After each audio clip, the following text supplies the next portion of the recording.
이번 챕터는 착한 간호사는 머물 수 없는 나라라는 그 챕터를 다시 읽겠습니다.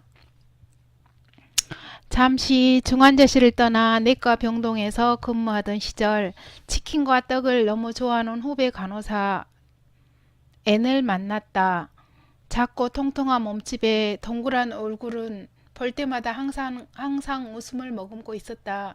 내과병동 특성상 당뇨, 고혈압 등으로 지병을 오래 앓아온 고령의 노인 환자들이 많았음에도 어찌나 싹싹하고 살가운지 보기만 해도 좋은 기운이 뿜어져 나와 어둡던 주변의 공기를 미소로 가득 채우던 앤. 점심도 못 먹고 뛰어다니던 어느 바쁜 하루였다. 컵라면이라도 먹으라고 내밀자 고개를 가로젓더니 친구 생일이라 약속이 있다고 했다. 묻지도 않았는데 치킨집에서 떡 케이크로 축하할 거라며 항상 미소를 짓던 앤. 그런 거 너무 좋아하다가는 너도 나이 들어 당뇨 고혈압 온다? 아마 그럴 것 같아요. 저희 할머니도 당뇨시거든요.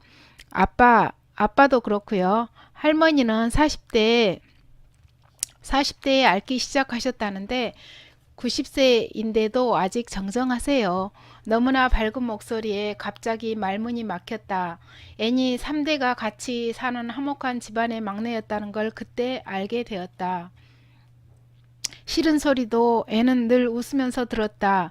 환자들이 불평을 하고 때로는 소리를 질러도 늘 먼저 다가가 등을 토닥거리며 환자들을 능숙하게 진정시키던 앤은 나보다 어린 나이인데도 마치 세상 모든 이치에 통달한 것처럼 보였다. 찌푸리는 얼굴은 본 적이 없었고 우리끼리 있을 때도 힘들게 하는 환자들에 대한 불평불만을 늘어놓지 않았다. 우리끼리 있을 때도 힘들게 하는 환자들에 대한 불평불만을 늘어놓지 않았다. 그럴 만한 사정이 있었겠지요. 많이 힘드셔서 그랬을 거예요. 그런 앤의 변화를 느낀 건 앤이 미국으로 떠나기 몇 개월 전이었다. 오전 회진 시간에 교수와 레지던트 한 무리가 간호사실로 찾아왔다. 교수는 격앙되어 있었다. 들어보니 한 환자가 밤새 통증이 심했는데 간호사들이 아무것도 안 해줬다고 환자가 교수에게 직접 이른 모양이었다. 어젯밤 담당 간호사가 누구예요? 아직 일이 마무리되지 않아 퇴근을 못하고 있던 앤이 고개를 숙인 채 앞으로 나갔다. 환자가 밤새 아팠다고 하던데 알고 있었어요? 네. 그런데도 주치의에게 노티도 안 했단 말이에요? 그 순간 주치의와 앤의 눈이 마주치자 주치의가 고개를 돌렸다. 대체 정신이 있어요, 없어요? 아무것도 해주지 않을 거면 병원에 입원을 왜 시켜요? 밤새 일에 축 늘어진 앤의 어깨가 더 작아 보였다. 한참을 씩씩대던 교수는 간호부에 알리겠다는 으름장을 놓고 다시 한 무리를 데리고 사라졌다. 앤의 조그만 입술이 떨리고 있었다. 진짜 노티 안 한 거야? 했어요, 바로. 했어? 그랬더니 주치의가 뭐래? 2번 다 그냥 놔두랬어요. 2번 다 노티를 했는데 그냥 놔두라 했단 말이지? 의사의 처방이 없으면 간호사가 독자적으로 투약을 할 수 없다.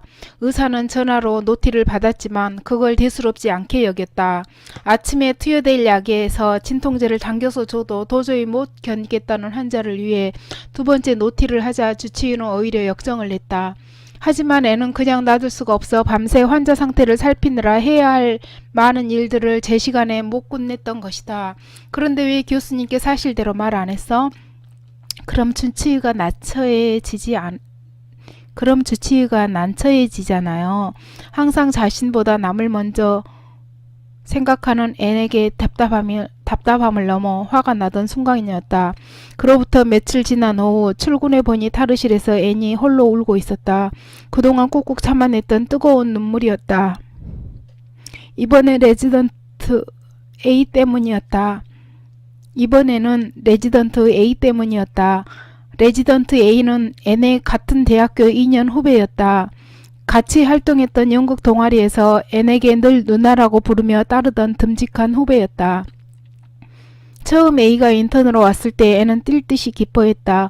그런데 A는 레지던트가 되면 그런데 A는 레지던트가 되면서 점점 권위적으로 변해갔다. 만나도 대면대면하게 되었고 애는 그걸 항상 아쉬워했다. 문제는 그날 오전에 터진 모양이었다. 외과 레지던트였던 A가 한 환자의 협진을 위해 병동을 방문했는데 상처 치료가 필요했던 모양이었다. 대부분의 간호사가 상처 치료에 필요한 물건을 준비해주고 같이 치료에 참여하지만 내과 병동에서 외과 치료를 하는 경우는 거의 없었기 때문에, 그리고 어쩌다 방문하는 외과 레지던트들은 치료에 필요한 물건의 위치를 묻고 대개는 혼자 준비해 조용히 치료하고 돌아갔기 때문에 신경을 못 썼다고 했다. 더군다나 그날은 유난히 오전부터 퇴원하는 환자가 줄을 이었고 항암 치료를 받으려는 환자들이 한꺼번에 입원하는 정신없는 날이었다. 갑자기 A가 치료할 환자의 병실까지 왜 안내를 안 해주냐고, 자기를 따라와 치료 어시스트를 왜 안 하느냐고 간호사들에게 소리를 질렀다. 내가 지금 얼마나 바쁜지 알아? 건너편에 N을 향해 반말까지 해댔다. 자기과 병동도 아니었다. 상식 없는 무례한 행동이었지만 애는 하던 일을 내려놓고 치료용 카트를 밀고 말없이 A의 뒤를 따라갔다. 드레싱 세트를 열어 거즈를 꺼내 주었고 반창고를 하나하나 오려주었다. 간단한 상처 치료가 끝나자마자 A는 쌩 하고 나갔다. 애는 침대에 널브러진 피 묻은 거즈를 맨손으로 주워 담았고 오염된 드레싱 세트를 챙겼다. 그리고 혼자 무거운 카트를 밀고 제자리에 놓자마자 아무도 없는 탈의실로 달려와 그렇게 한없이 울었던 것이다. 몇 달 후 애는 미국행 비행기에 올랐다. 미국 유명 대학에 다니던 언니의 졸업식이 있는 달이었다. 미국에서 연구원으로 일하게 된 언니와 함께 살겠다고 했다. 그곳에서 다시 간호사를 하고 싶다고 했다. 간호사라는 직업을 너무나도 사랑했던 애의 선택을 만류할 수가 없었다. 시카고의 어느 병원에서 예전의 미소로 머리색이 다른 환자들을 돌보고 있을 애니 눈앞에 어른거린다.